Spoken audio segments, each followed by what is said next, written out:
That's true. Probably in the ballpark of 80 to 90 units. You were doing 80 to 90 units by yourself before you brought in your first admin. Correct. And You then must I have had some eventually pretty got organized systems. Oh, I was very organized, and still today.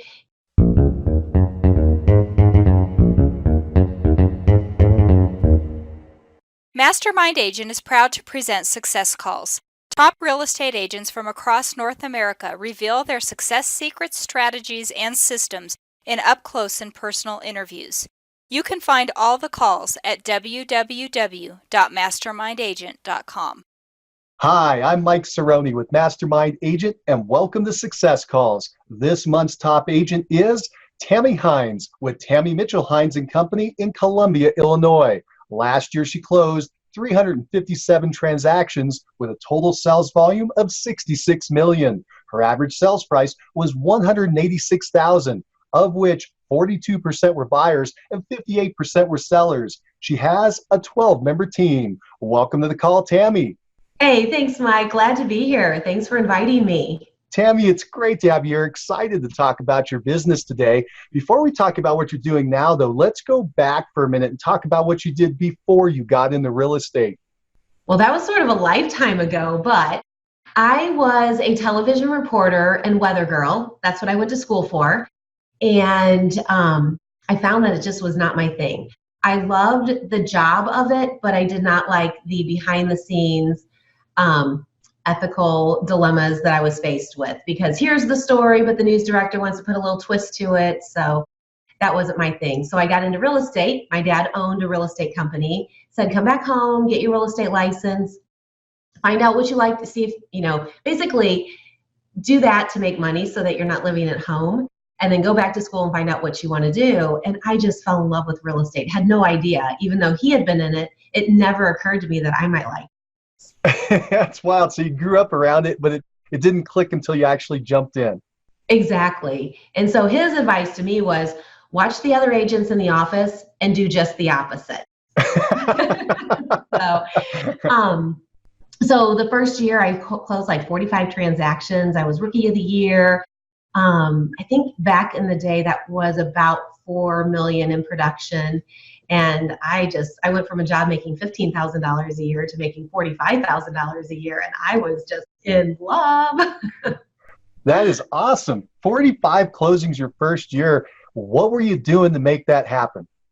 Well, I went to a few conventions, talked to top producers. What are you doing? And one of them was just finding a farm area and farming it consistently every 30 days.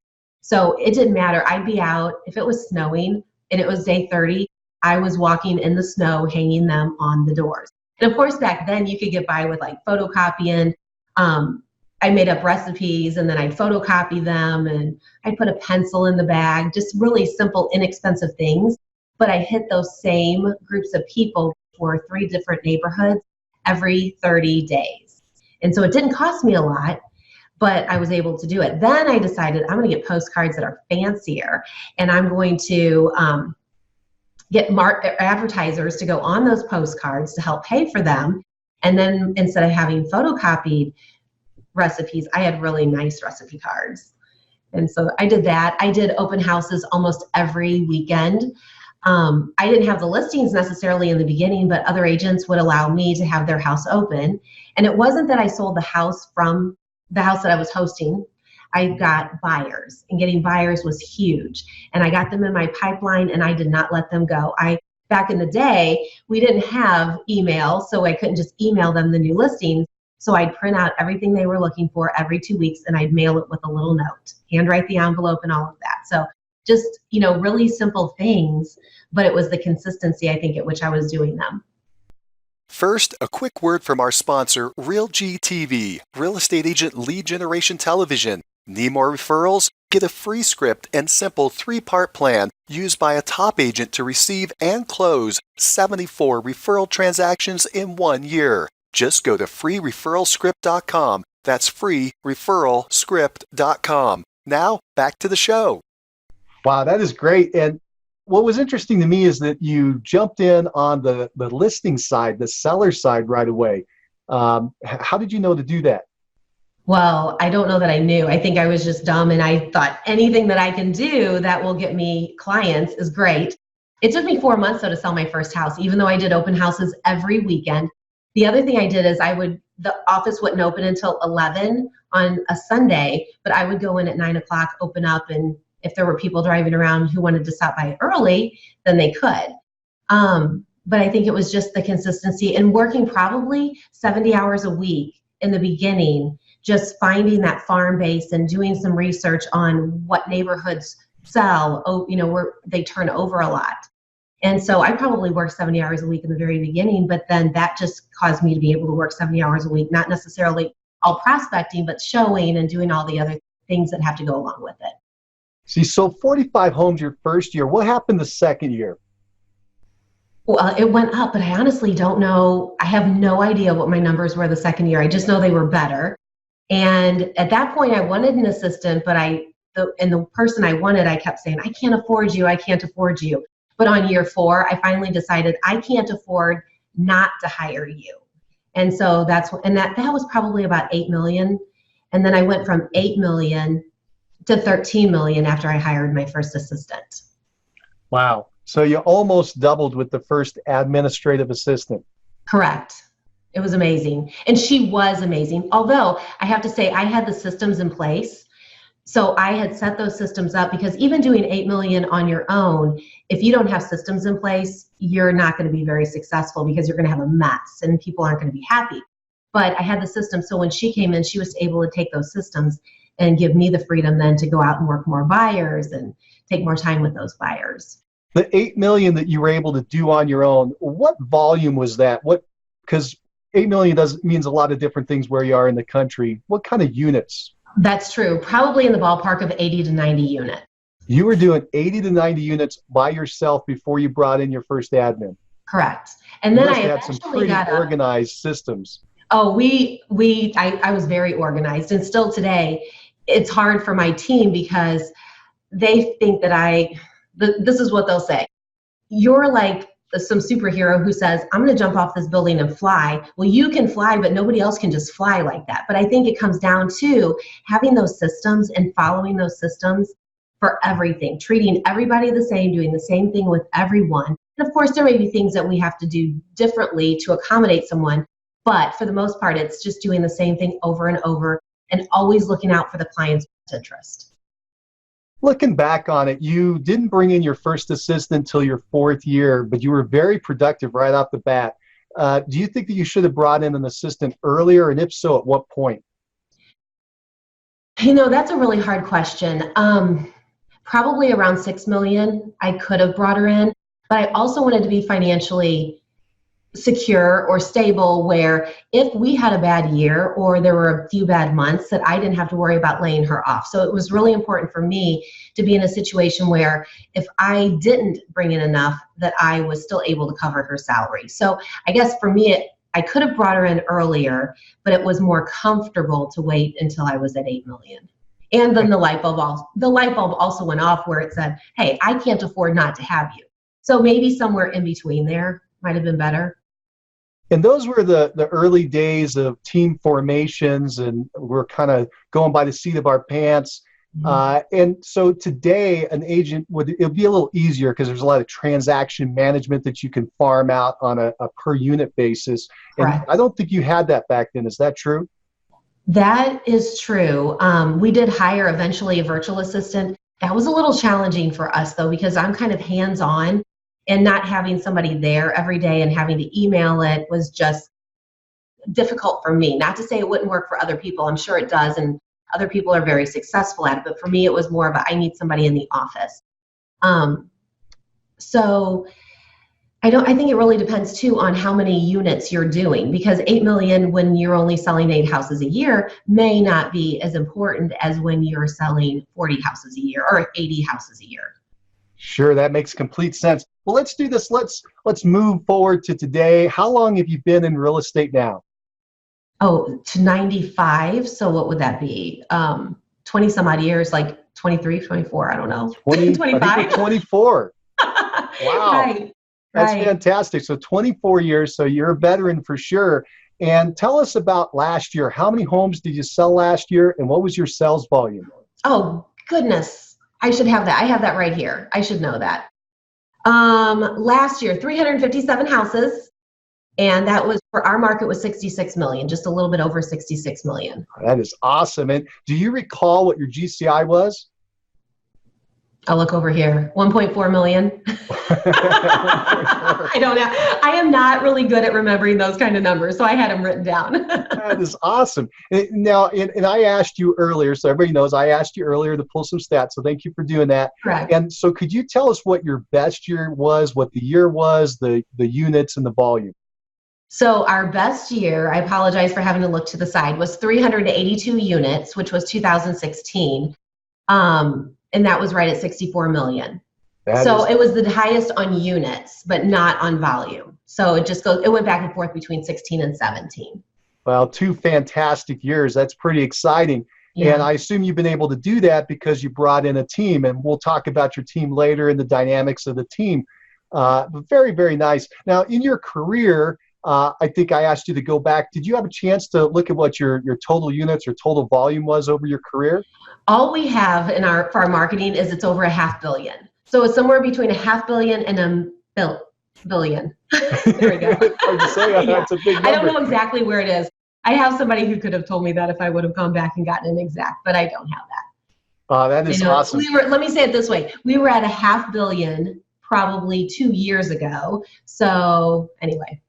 It's definitely above that now. You're on your way. Pretty soon we'll be talking about the $1 billion agent.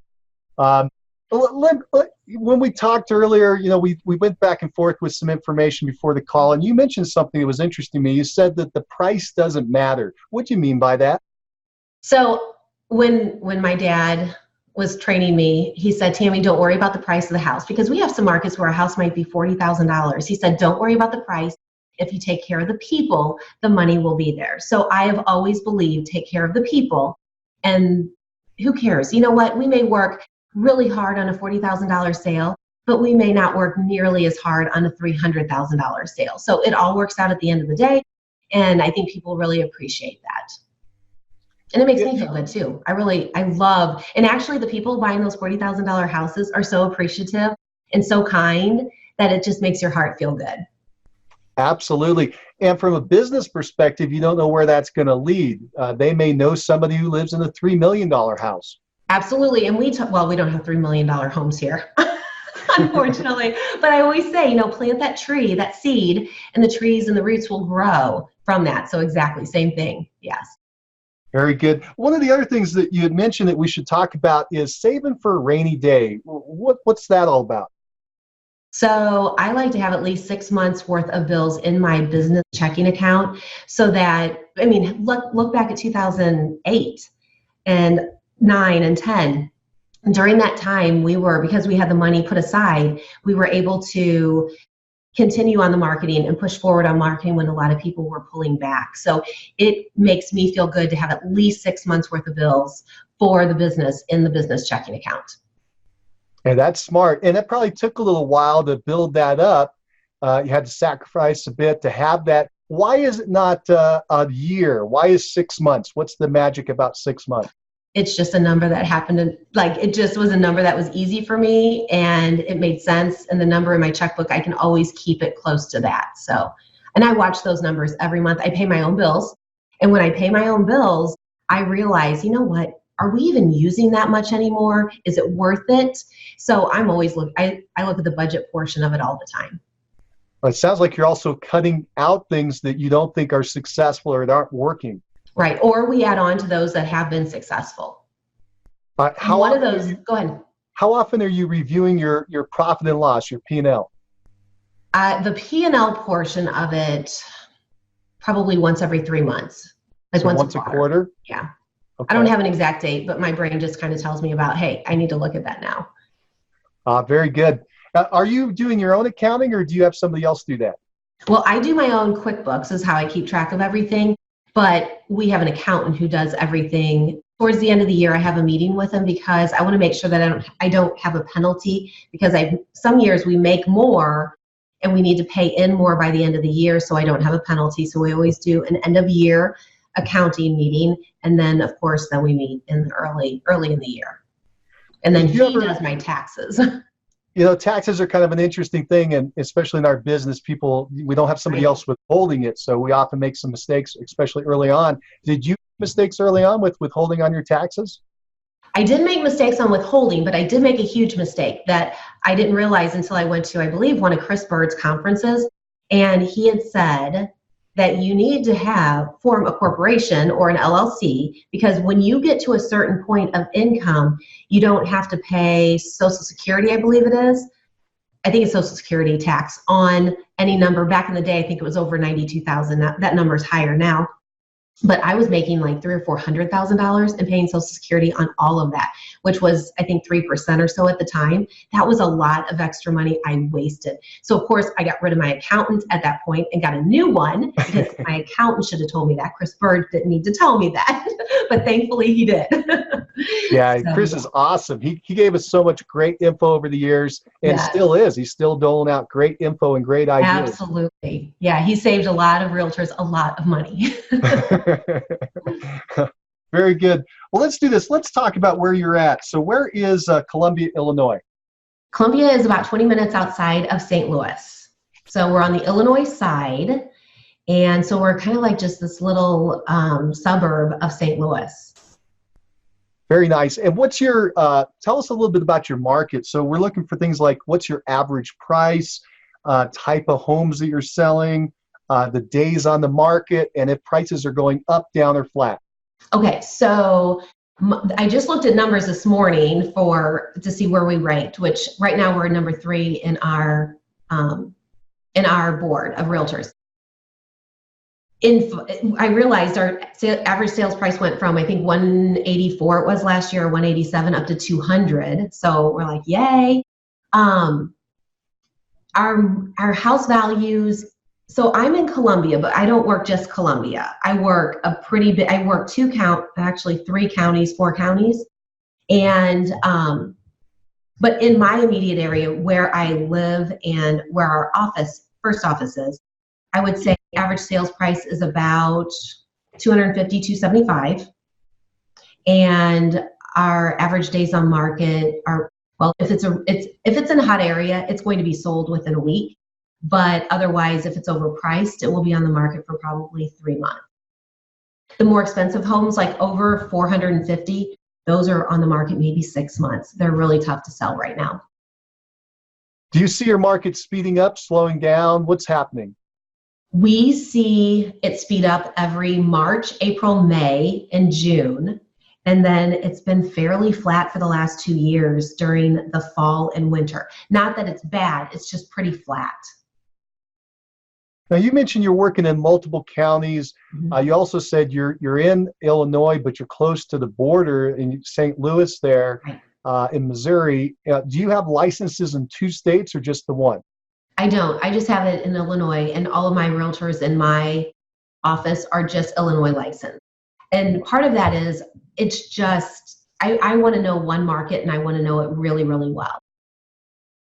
So do you refer out business if people want to buy in St. Louis? We do, yes. We have several realtors in St. Louis that we refer to, and they do a great job. Very good. Fantastic. Let's do this. Let's shift gears and let's talk about marketing and some of the things you're doing to generate leads and bring leads into your business. First thing I think we should talk about is your past clients and sphere of influence. I assume it's a large percentage of your business. Can you tell us what percentage that is? Oh, I'm bad with percentages, but I would say it's in the ballpark of about 15%, 15, 20. Okay, very good. Could you tell us what you're doing with your past clients? First of all, how many do you think you have past clients and sphere of influence do you have a database? And if so, how many people are in there? We do. We have about 2,500 in our database. And the biggest thing we do each year is we do pies at Thanksgiving. So we send out a postcard to all of our past clients, and then any of the people who want to RSVP for an apple or pumpkin pie, they let us know, and then we have those. That's the best day of the entire year because we get to see everybody that we have not seen in a year. So that's a lot of fun. And then, and it's fairly inexpensive marketing. I think it may cost us in the ballpark of $2,800 a year to do all of that. How many people do you invite? How many people show up? So we usually get about 250 people that show up. Actually, this past year, I think we hit the 300 mark. So let's just say 300, and we send out about 1,500 postcards. Okay, and then they have to RSVP, so you know how many pies to get? Correct. Okay. And then tell us a little bit about that process, the invitation process, because the power of the party is having the invitations and making all those contacts. Tell us what your process is for inviting people to the party. Well, every time there's a closing, we put the buyer's or the seller's name in our past customer list in alphabetical order.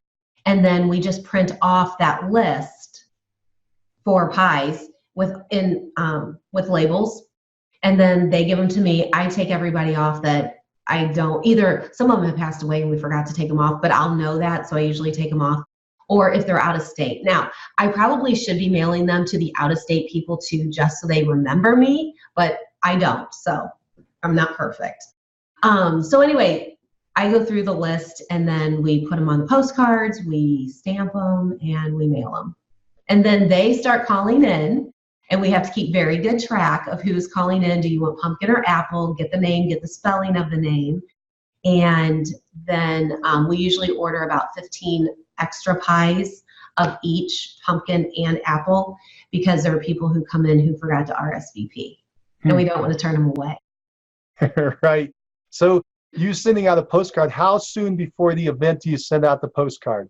We send the postcards on the 5th. And they have to RSVP, I think, by the 19th.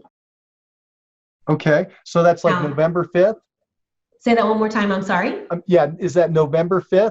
November 5th, and they RSVP by about the 19th.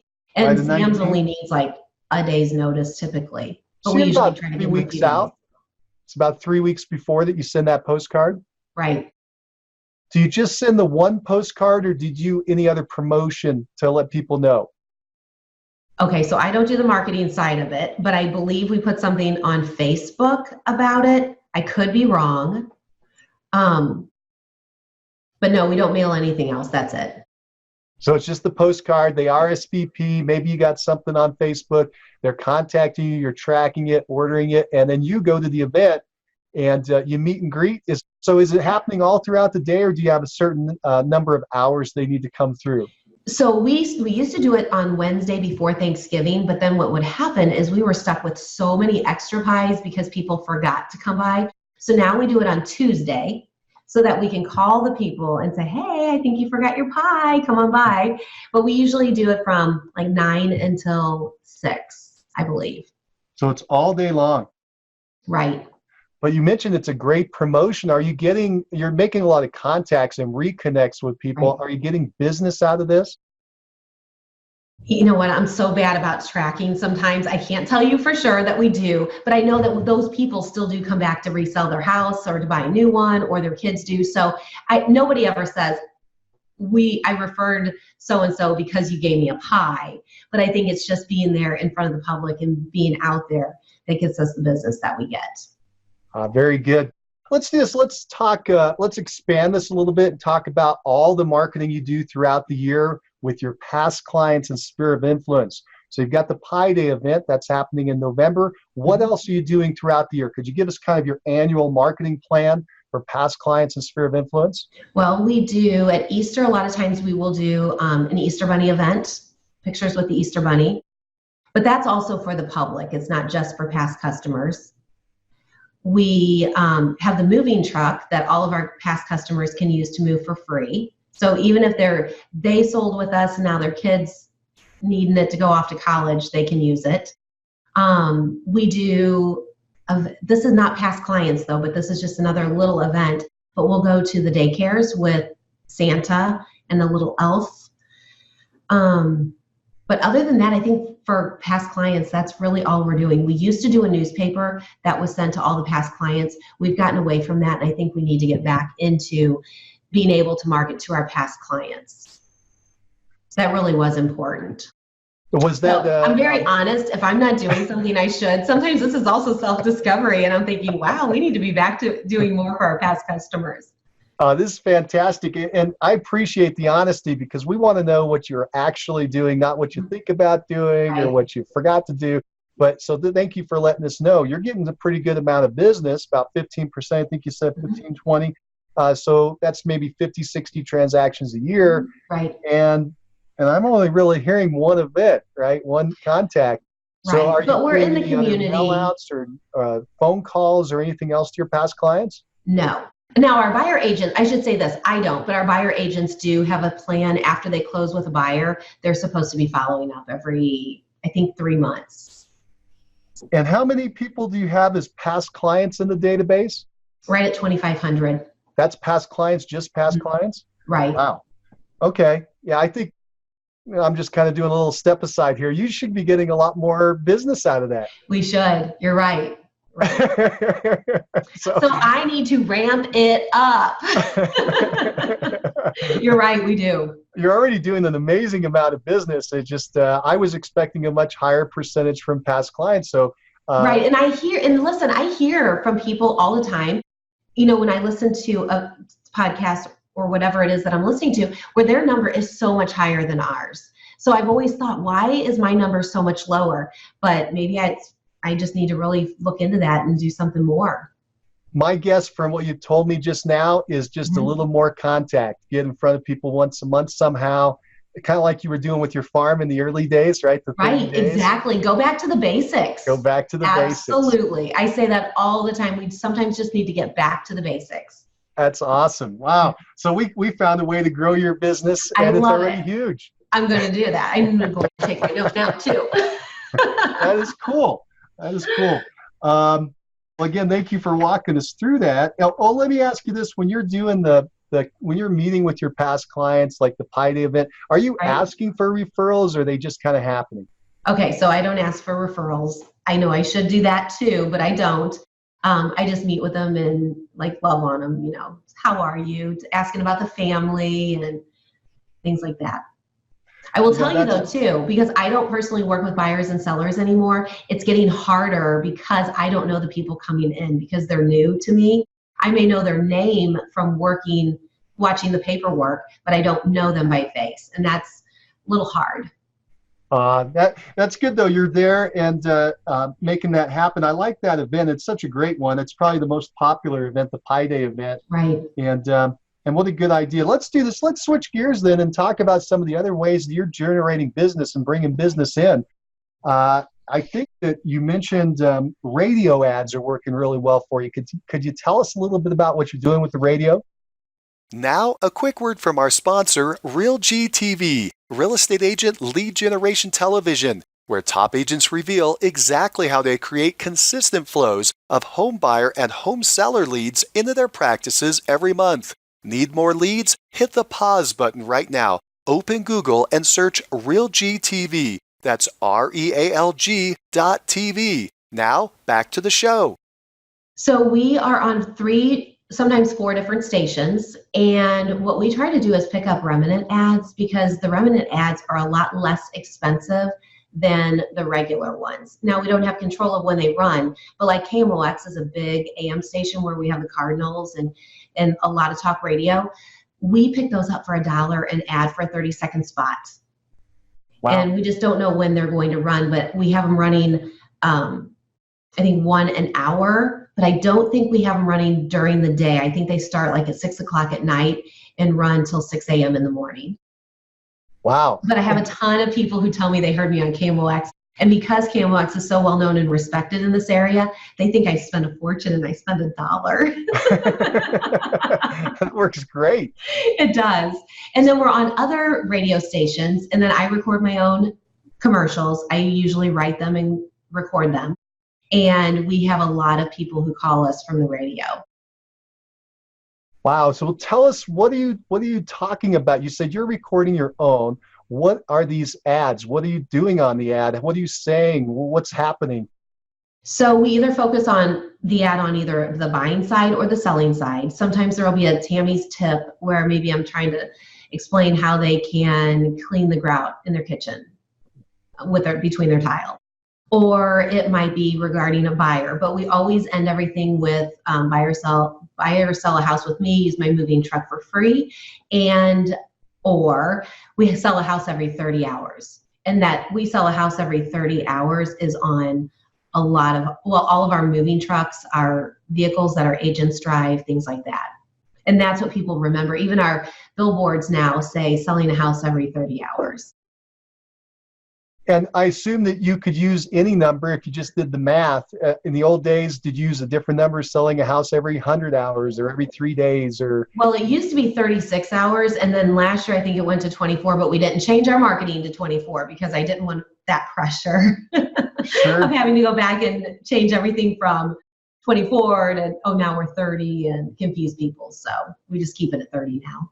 And the whole idea there is to show that you're being productive, that you're selling more than one home a year. Correct. And so someone listening who's only selling 30, 40, 50 homes a year, they can do the same thing, but just Absolutely. phrase it in a way that makes them look good. Right, selling a house a week.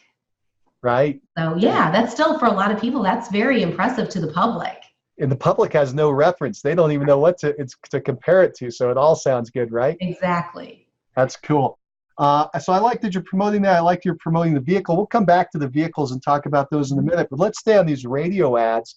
Tell us more about the content of the ad. How often are you running an ad, and what's the topic? Well, the topic, they just mix them up for us. So we don't say at this day and time, run this specific ad. So I may go in and do 2 new buyer commercials, 2 new seller commercials, and then they just mix them up. Because I'm not that big of a control freak. I just let them do their job on that end. And if it's working on my end, it's fine. How often are you recording a new ad? Probably just once every 6 months. I kind of like the repetition and people hearing the same thing over and over.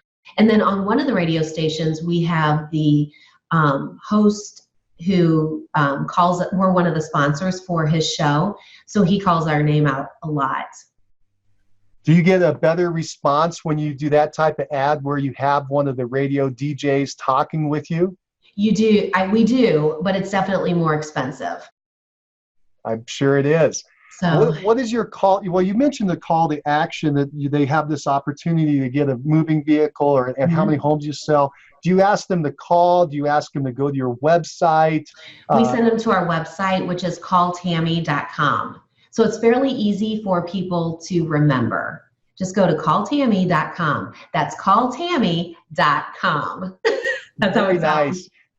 And so do you make any offers in there, like a free market analysis, free list of homes, free home search? Or is it just generic, hey, give me a call and I'll help you get a home or help you sell one? I think it's more generic. I probably should have a call to action, but I don't. The thing is, we're marketing in the St. Louis market, and we're Illinois. So if we were in St. Louis doing St. Louis commercials, I can't even imagine how much business we would get because we're on the Illinois side.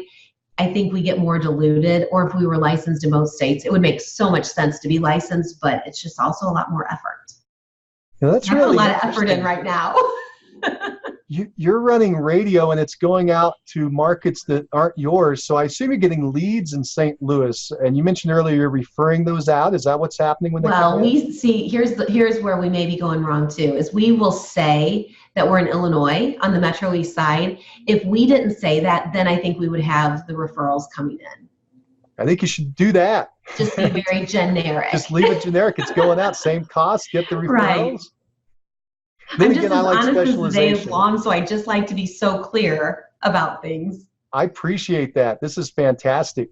Yeah. And I think it's helpful, by the way, I'm kind of taking a step back, but it's helpful for people who are listening because they're thinking, look at Tammy. She's doing all this business and she's doing some things that she could change or improve upon. Absolutely. Oh my gosh. We could Nobody do has to many be things perfect. differently. Right. This is great. Very nice. Thank you for walking us through the radio ads. Now, I understand you're also doing some magazine ads. What are you doing there? So we have our own magazine. So we have a 24-page color magazine. It's beautiful. And the great thing about it is it doesn't cost us anything because we have advertisers within the magazine who pick up the cost of it. Now, at the end of the day, we do have the cost of designing it. So we have a full-time marketing person who puts her time and effort into that. But we have to pay her anyway because she's full-time. So And then we deliver them to the different places as well. And we also insert them into newspapers, into the local papers. So the cost for us is really just our time. So tell us more about this distribution. How many are you printing up? We print 15,000 every quarter.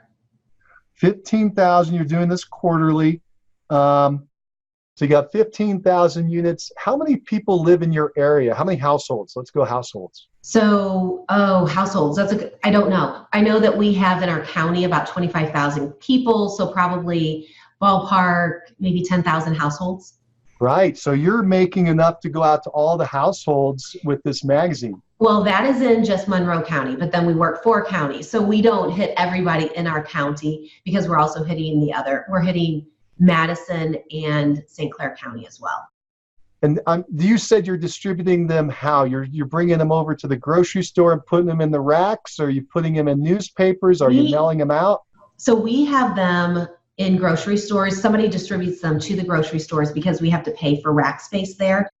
And then we pay the newspaper to put them in their papers. And we rotate which papers we want them in as well. And then we may physically deliver them to maybe 100 locations. And they may be nail salons, hair salons, restaurants, things like that. Who's printing this for you? Record Printing, I believe it is. Record Printing in Millstadt, Illinois, maybe? I can find out exactly, but I believe that's who it is because I write the check and they don't take it. You know where that cash goes. Right. But this is really neat. So this is an older idea. It kind of goes back to some farming. You've done a twist on it. You're doing delivery. 24 pages. It's 15,000. That's a pretty big commitment, even though you've zero-based it. Right. You still have to do the time. Is it bringing in business? It does. And so we know that it's bringing in business because we have the IVR system. And we know when that code is put into the IVR that they're calling off the magazine. And it really helps us on the listing side. So we know we're getting buyers off of it, but it's a really great listing tool as well. Right. When you go out to meet a seller, you can say, hey, you're going to be in this magazine. It gets distributed to 15,000 people. And so that's a great sell on that end. And then you're also generating the buyer leads when they call in on the properties that are listed in the magazine. So inside the magazine, is it just a series of your listings? What's inside there? So we have all of our listings. The more expensive ones we'll highlight and give them bigger ads, maybe half-page ads. And then we have like a recipe, a crossword puzzle, maybe a kid project. And then the ads from the different people. We may have like a florist, financial advisor, daycare, things like that. Very good. How long have you been doing that? I think it's been at least 5 years. 5 years. So it must be working if you're continuing it. We are, right. Absolutely. Very good. Right. Now you've mentioned the vehicles. Let's talk about the vehicles. What do you got going there? You just have a moving truck? So I love the vehicles because it's a moving billboard and it doesn't cost me a fortune every month. So we have 3 moving trucks and we have 1 car for the photographer. And then each of our buyer agents who want one, they get they're either Jeep Renegades or Jeep Patriots that they drive. And some of our agents just want more luxury, so they don't want to drive our cars, but that's okay too. So they drive them everywhere. And so it cost me, those Patriots, I think cost me $15,000 each. And I think the Renegades might've been $18,000 each.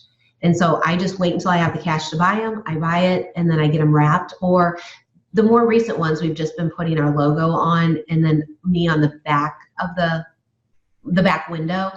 But they're great. It's a great billboard. And then people think it's me driving it, so they get close to it and they're waving, and then they go, they're like, that's not Tammy. Wow. That's kind of a joke with our agents. That's pretty cool, though. So these vehicles are driving all over town. Mm-hmm. I assume when they're parked, you try to park them near the street so people see them again. As you mentioned, It's a moving billboard. Right, right. How about the insurance on these things? I think they, you know what, it's not crazy. I'm thinking maybe like 700 a year, if that. You do that through your normal insurance carrier and they just put it on a business plan?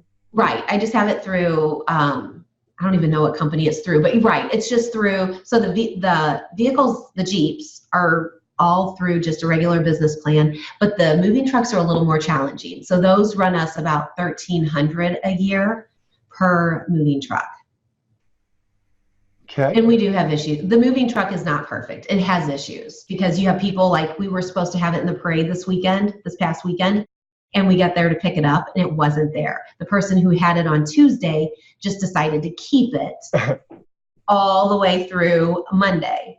And so that can be a problem. Or they've taken it to Texas. I'm like, where's the truck? Somebody's waiting for it. Oh, we're in Texas. You weren't supposed to take it to Texas. Well, we just thought we would. Right. So they're not perfect, but for the most part, most people are respectful and most people love it. They love it. And even the people who hire movers still may use our truck to just move their little things or their personal things that they don't want movers to touch. How about the reservation? Do you have a reservation system? How do you make sure one person or the other has it, it's going in and out properly? Right. So we have systems. There's a system for everything. So we have a moving truck book. All three, we do print out a calendar for the month and we label all three trucks on each day. So we know if somebody's taken out the white truck, the yellow truck, or the Fairview truck because it's located in Fairview Heights, which is the reason we didn't know it was missing until we got there because it's not at our current location.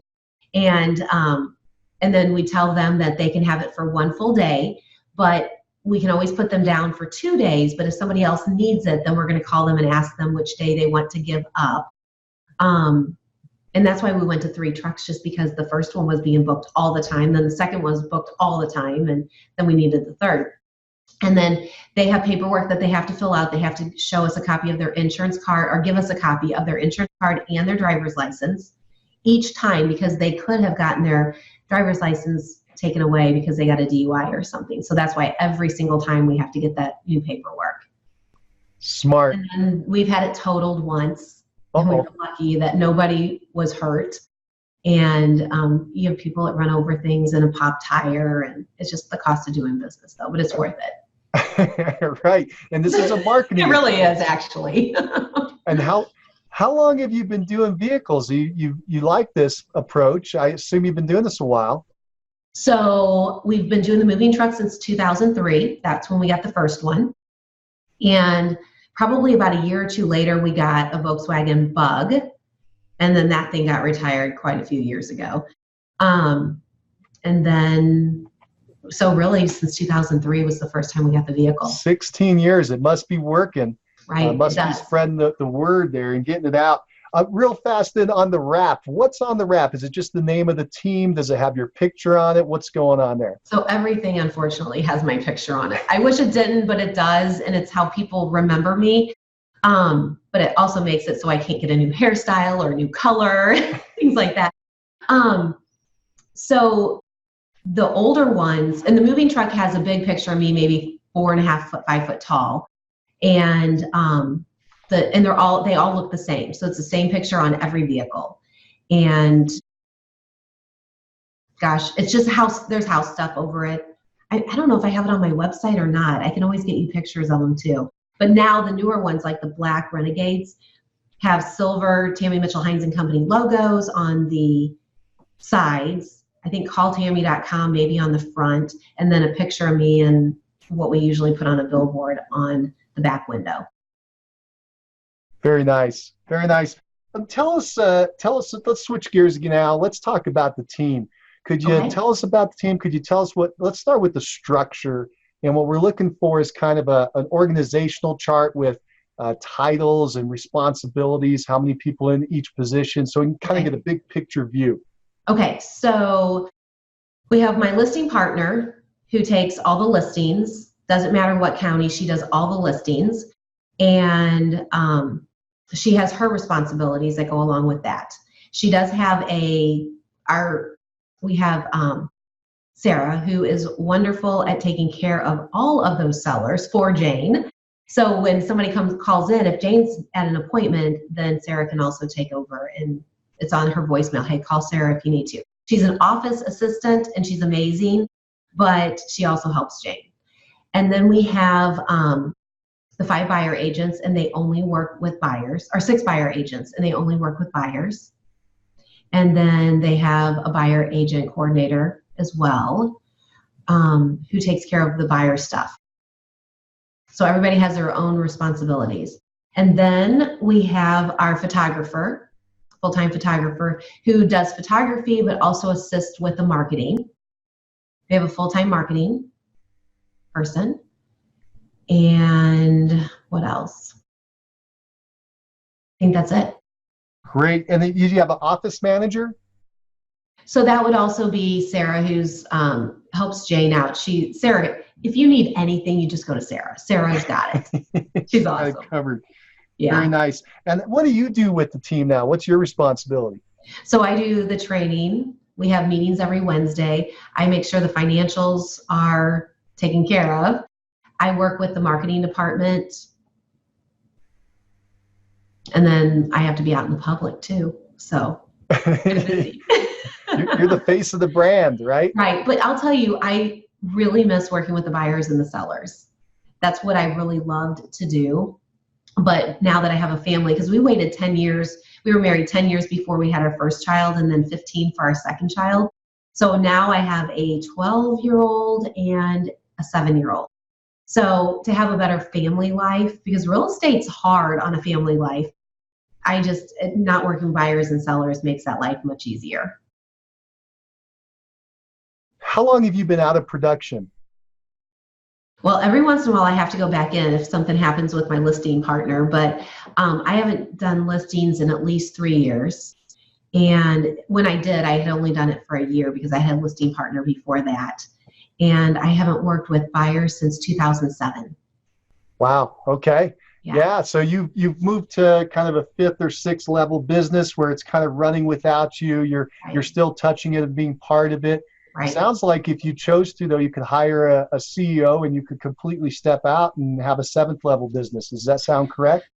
I could, but that would just freak me out. You enjoy being there and being part of it.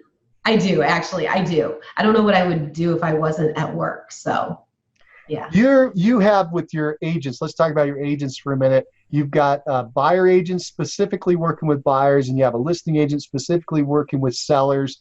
That's an older model that works very well. Have you ever experimented with a different model where, say, an agent's working with both buyers and sellers? And if so, why not? So we've thought about it. And Jane, my listing partner, is one of these people who can be with a seller and start selling that seller on one of her other listings because she's great at matching them up. But when I say, hey, you could also work buyers, what do you think about that? She wants nothing to do with it. So, and my buyer agents really, really like just working buyers, and they don't like anything on the seller side. So right now it works. We've thought about when we're expanding, our next position will be Madison County. And when we do that, we may need somebody to do both. And we've thought about it, but we just haven't taken that step yet. So you set it up this way. It's working great. The model's working. Why mix up the apple cart? Right. But the model of having a team is not always perfect either, because I definitely have had my ups and downs with having a team, because number one, they don't always do it the way you do it. You tell them they need to do it the way you do it, but they don't listen. So right now I have an amazing team, but I've had teams in the past who want to do it their way and they don't want anything to do with what I have to offer, and that's hard. You also have people who are not loyal, so they get their pipeline and then they think they can just leave with your pipeline of people, of buyers and customers that you paid all that money for. So what we did do, for 2 reasons, we got office cell phones for all of our agents so that when they leave, those calls still come back into our office cell phone. But also now they can leave on vacation and leave that cell phone with somebody else at the office and actually have a vacation away without being interrupted. So it's twofold, but it costs a lot. I mean, we have like almost a $600 cell phone bill every month because of that. but you're controlling and protecting your business, so that makes sense. I've It done took a a similar long thing time in the to past. learn. Yes. And all their emails are their name at calltammy.com. They don't have their own Gmail account or anything like that. When you hire the staff and the agents, do you have them sign a contract or an agreement so that these Yes. things are all spelled out so that they can't just run away with all the clients? There is an agreement that they sign, but they still don't think it applies. So I have to say, in the last 4 years, I've gotten much smarter about the way I do it. And so it's a much stronger contract than it was before. Sure. I finally figured it out, basically. Good. Well, and then it helps to get really good people to begin with, right? So that's does, probably correct. what you've done as well, is you figured out how to bring in good talent that also has core values that match yours. Right. But here's the thing too. That's not a perfect process. You think they say all the right things in the interview, but then when you start to see them work, their idea of working hard and your idea of working hard is not the same. So our joke is it's kind of like throwing a dart. Right. You just don't even know where it's going to land. So we'll just try it. Just try to narrow it down a little bit. Right. Well, let me You're ask you right. another The core question. values. Let me ask you one other question about your agents, because when people are setting up teams, they have this confusion. It's the biggest frustration for them, and that is, how do you compensate agents? Would you mind telling us what your compensation structure is? So all of our buyer agents are on a 50-50 split. And since we're not a franchise, we have nothing off the top for franchise fee. So it's just flat 50-50. If they've been here 10 years, it doesn't matter. They're still on 50-50. It doesn't matter if they sold 10 million versus 2 million, it's 50-50. It's just easy for me. And then our listing partner, because there's so much more that the office does for the listing partner and has to employ the photographer and really has almost a personal assistant. She's on it depends on what market she's working in, but either she gets 30% or 35%. So she gets 35 if she's having to drive to St. Clair County because it's a much further drive. Makes sense. Very good. And that model's working for you. It works. Very good. Now, recruiting agents, though, so we've lost a few in the last 2 years to another company because they say, well, we'll pay you 70%. But here's the problem. 70% of nothing is nothing. 50% of a lot is a lot. Right. So we lost one of our agents, and the only closings that he's had are the ones that he took from us, which will hopefully get compensated here shortly on that. But he's closed nothing on his own. It's hard to watch that year after year, huh? When that happens. Right. So we spend so much money on the marketing side of it that the agents are very well fed. So 50%, they just have to get over the number and look at the big picture. Let's talk about that. You've heard about your business. You got a lot of marketing going on. You got a lot of people running around, and people out there are going to be wondering, are you profitable? Oh, yeah. Well, let me say it this way. I get paid a salary and then dividends. So if for some reason the checkbook's on the lower side, then I just don't take a paycheck. And if it's on the higher side, then I can actually, I don't change my salary, but if it's on the higher side, I'll go back and those that I missed, I'll pay myself for. But I also take it and reinvest that money. So I don't give myself more money when the checkbook's higher. I just reinvest it into automobiles or better equipment, whatever it is. And we have a nice looking office. So I like it to feel like a house rather than an office. So it's all about reinvesting it too. And doing more marketing or moving into another market, because right at 5 years ago, we moved into another market. So we have a secondary office now, and we want to get a third office in the next county. So that's what we're headed for. Very nice. And so people have an idea when they're planning. Could you give an idea of what kind of net margin they're looking for? And we're looking for a percentage. What kind of net should they see coming to the bottom line? You mean off of one in particular marketing item? So let me ask it a different way. So you're making a profit. What's your net profit margin, your percentage? Let me think about this for a second. I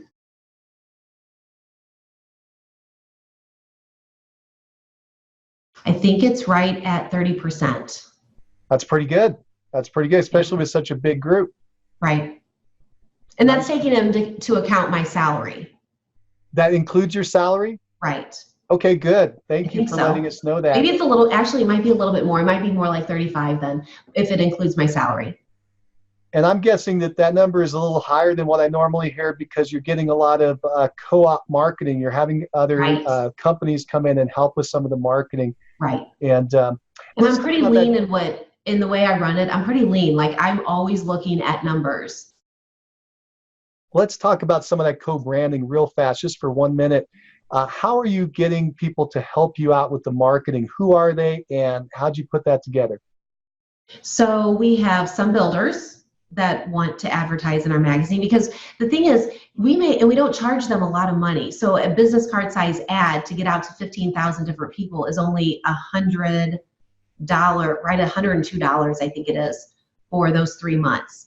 And a half page ad is $500 for those 3 months. So it's not super expensive to reach the people that they want to reach. And it's usually something to do with home. So maybe a carpet cleaner, investor. We have several lenders, but if those lenders aren't doing a good job for our clients, they come out. We don't care about the money at the end of the day. It's about servicing the clients. Very nice. So that's that magazine that's going out, and because it's going out to so many households, you have a lot of different people that would want to advertise in that. Right. And they're truly a pure advertisement, right? Correct. Yep. That's a smart way to go. I like it. Well, Tammy, what drives you? What drives me? You know what? Customer service. I just want to give great service, and that's what I've always believed in. That's what I built my business on. And, if somebody wants something, see how we can make it happen. And having a positive attitude and a smile and energy. I have less energy today than I used to, but I'm older. But I think people want people who have energy and enthusiasm and who are excited about helping them find a house or helping them sell a house. And it's always focused on the people at the end of the day. Very good. Tammy, if you were going to advise a brand new agent just getting in the business, what would you tell them to do first? Get magnets or get your car lettered up would be one of the first things that I would do, because you can do that for a few $100s. I would do open houses. And when I did the open houses, I'd probably knock on or hang stuff on doors. I'd find a farm area and I would farm it, which we just did that this past spring. We farmed an area where we hung stuff on doors. The whole team got out there and we had it done in like 20 minutes. But the basics, don't spend a lot of money, but be present, do as much floor duty as you can. Always get back to people. And this was the best advice I ever received from an agent, and it was early on. She said, no matter what, always call the people back as fast as you can. And I still believe that needs to happen. And then when you call them, it's like, hey, Joe, how are you? Hey, thanks so much for calling. And it's just being so enthusiastic with them. Now, I may get on, people's nerves too, but for me, it's always, and I can kind of read people. So if I feel like I'm a little over the top, I'll like bring it down a little bit. And then I would always hear, are you always this happy? And I'm like, no, just ask my husband. Very nice. Oh. Well, Tammy, this has been great. I've come to the end of my questions for today. Do you have any parting thoughts for the listeners? Oh gosh, I think just love what you do, because it shows. Always, whatever your clients are looking for, help take it one step further for them. Do that +1 in service, and make sure that they know it's not about selling them a house. It's about what works for them at the end of the day. Because I can't tell you how many times I would tell people, hey, if this isn't the house for you, we'll find another one. And I think that releases them to know that you're just not in it for the sale, but you're in it for them. Good advice. Very good. Well, Tammy, thank you so much for coming in and talking with us on Success Calls. Hey, thank you for inviting me. It was great, Mike. Thank you, Tammy. See you later. Bye-bye. If you like the show and want to know when the next one's coming out, click the subscribe button. And if you want to hear more episodes like this, give the show a 5-star review and write a quick comment. I read them all, and it motivates me to keep going and share the top agent success stories with you. Thanks. If you're looking for more ways to generate leads, check out our sponsor, RealGTV, Real Estate Agent Lead Generation Television, and their giant database library of video trainings where top agents reveal, demonstrate, and discuss their best lead generation methods. Visit RealGTV, REALG.TV. If you're low on funds or just want to get the maximum leverage, check out my masterclass webinar titled Top 5 Free Lead Sources for Real Estate Agents. Learn more at freeleadtime.com. That's freeleadtime.com. Oh, and if you have a real estate friend who needs some inspiration, tell them about the Success Calls podcast. And don't you forget to subscribe right now to hear all the great top agent ideas. Keep moving forward. You've been listening to Success Calls on the Mastermind Agent Network, where top real estate agents from across North America reveal their success secrets, strategies, and systems in up-close and personal interviews. You can find all the calls at www.mastermindagent.com.